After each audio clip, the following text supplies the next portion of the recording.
Harrigan, it is widely said that most of the other races can be predicted, but District 1 will determine the government.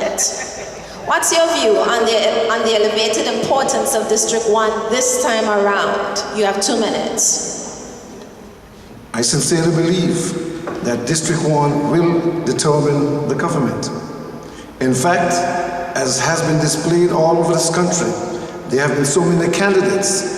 It is an impression that this time around, as I sit here with my colleagues, that each person, as they indicated their biography, I would say to you that maybe if they stretched out their experiences further, they may reach to the end of that wall, but we don't have time for that. So Island Harbor, District 1, which includes from Welches to the Pond Ground, will be all right. The candidate in District 1 will undoubtedly determine the government. And I believe that that candidate sits right across from you. Right across from you. But I want to say this. I have prepared myself for this chance to guide the people of District 1 to a new era in governance. In the past, there has been neglect in a place that is the Mecca, that is the central seat of our revolution itself. We have gone from illumination to obscurity, but the candidate chosen by the people, and let there be no mistake about it, the rest of Anguilla should understand that we in our district, we have a way of resolving our own issues. So we will do that come election day, and I know that the people in District 1 will make a change. They will make a change. I run as an independent candidate to ensure that no one can persuade me other than what is the will of the people.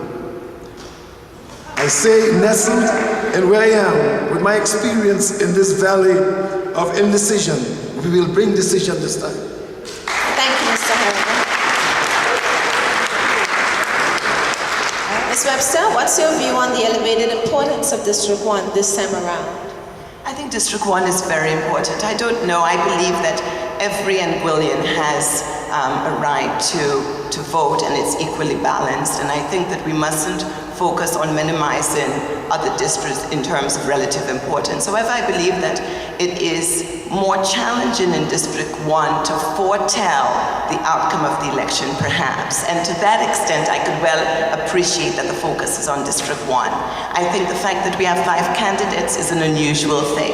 But I want to say, I've noted that I'm an equal distance away from you, and I very much believe that the future of District 1 is going to ensure that we have quality representation, that has really focused on the people rather than our own personal attributes. I think it's high time we have in District 1 representation that reflects the cares and needs of the District 1 people rather than family interests, etc. And I feel that it's important that everybody votes and votes for change. Thank you.